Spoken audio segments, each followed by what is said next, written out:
Warning. You are all disappointments and don't deserve my pity. If you aren't prepared to get yelled at right now, you're in the wrong place. Okay, so we're doing this. Hello, you absolute morons. My name's Windette, and welcome back to Idiot Fucking Central. Today we're covering a topic I hoped I wouldn't have to, but as was made quite astonishingly apparent by you lot in my Discord server, none of you seem to know how damage works in Hollow Knight. The question goes as such: which is better, the nail or spells? Great. I'm once again teaching a bunch of 5-year-olds how fucking numbers work, and I've already run out of patience for you lot, so let's get this over with. First up, there are 3 total ways to kill something in Hollow Knight: your nail, casting spells, and the most dangerous of all, the last one doesn't affect us at all, so just tell one of your limited brain cells to forget about it and leave space for something useful. The nail, without upgrades, charms, or nail arts, can attack just faster than once every half second with a base damage of 5 per hit. For reference, Hornet in Green Path has 225 HP, in Kingdom's Edge has 700, and Zote has fucking none. If you're too stupid to do the maths, then I'll do it for you. It takes 45 hits to defeat base Hornet with this nail, and 140 to take her out in Sentinel form. In case you idiots hadn't realized it yet, that's really fucking slow. If you don't believe me, let's take a moment to look at the most basic spell in the game. Vengeful Spirit. With no upgrades, no charms, and not a single shit to give, this spell deals 15 damage. In other words, it's 3 times as fucking strong. Not to mention that the other 2 spells deal more than double that, with the base dive dealing 35 and the wraiths at 39. So, without question, we know that spells deal more damage, but this was obvious, right? Right? Oh my god, how could I forget that I was dealing with you lot? Okay, look, if the base values alone don't make it through your thick skulls, then perhaps this next section will. Upgrades. The upgrades for the nail are pretty straightforward. You go to the nailsmith, pay him a bunch of geo, trade in more and more pale ore as the upgrades improve until you eventually reach its pure state, and kill the guy who helped you make it. At its absolute strongest, the nail's damage with no charms reaches a whopping total of... Am I reading this right? It says 21. Damn, at least that number's bigger than your IQ. Regardless, 21 damage per hit is quite a lot more than what we were doing at the start of the game. You're more than 4 times as strong and probably have a charm or 2 that can help you out. But before you idiots jump to any conclusions, let's take a look at the spells first. Oh god, it looks like we have to do more maths. I knew I shouldn't have signed up for explaining this shit. If we wanted to upgrade all of our spells to the maximum potential without charms, we're looking at about 800 geo to get the Elegant Key, another 1800 for the optional lantern, and a King's Brand. So 2600 geo in a Hornet fight. For some reason I thought this would take more than that. You still following? There's no way your brain's fried already. Well, regardless of how cheap they are, surely they're not like that much better, right? I'm sorry, did I just read that Abyss Shriek deals more than double damage now? Hang on, the other spells practically do the same! Okay, so this is looking very one-sided at the moment. Surely we can balance this out somehow. There's no way spells are this broken, right? Otherwise everyone would be using them. I need to know the reason why every idiot in my server still uses exclusively the nail like it's some kind of crutch. Oh yeah, I've still got one more point to cover.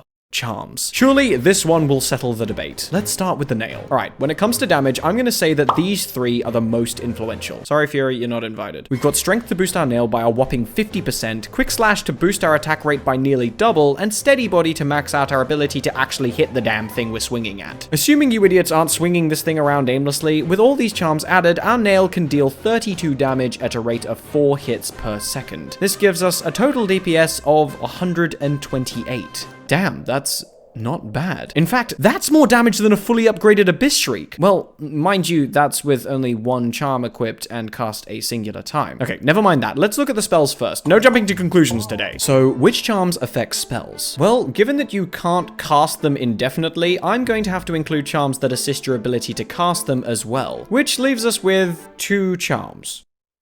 Alright, at least you're not going to get confused by that. The first charm, Shaman Stone, does 2 things. It increases our spell damage, but differently for each spell. Shade Soul gets buffed by 33%, the Dive by 47%, and Abyss Shriek gets a whopping 50%. Look, I know that was a lot of numbers for your remaining 3 brain cells to handle, but just stay with me here. As a bonus, each of the spells get an increased hitbox size. The most dramatic change in hitbox goes to Shade Soul, which more than doubles, and lets us multi-hit enemies up to 3 times. With all that considered, this means that the most damage that each spell is capable of in one cast is 120 for Shade Soul triple hits, 120 again for 4 hits with the Shriek, and a measly 88 for the Dive. Couple this with Spell Twister, and you can pull off a scary total of just shy of 500 damage on a full soul meter. But I suppose this brings us to the final conclusion. Which is better? nail, or spells. At the end of the game, when you've already thrown all of your money, patience, and wills to live at this dude with a hammer, the nail easily comes out on top. It's more consistent, has infinite ammo, and lets you get up close and personal with each and every boss. And it's no surprise that people are so hardwired to using this thing, given that it's your only option at the start of the game, and if by the end of it you're still alive, it'll actually deal the most damage. So why am I still here? Well, sure. At the end of the game, when you already have everything, spent countless hours exploring and experiencing Hallownest, it almost makes sense that the trusty weapon you've always had at your side would become your strongest asset. But what about at the start of the game? When you're just starting out, bouncing through Greenpath and the City of Tears, taking in the sights and being fully aware that you A, haven't found Quick Slash yet, and B, have virtually no upgrades. It should come to no surprise that when your nail hasn't been fully upgraded, spells don't give a shit. Does dealing well over 200 damage in only 3 button presses sound nicer than pathetically poking away at the boss you've been stuck on for half an hour? Or does gaining temporary invincibility while dealing splash damage sound more appealing to you than taking a face full of Watcher Knight? If being able to deal endgame damage in less than an hour's playtime sounds like a good idea, pick up Shaman Stone and a couple of upgrades and use those to get yourself through Hallownest.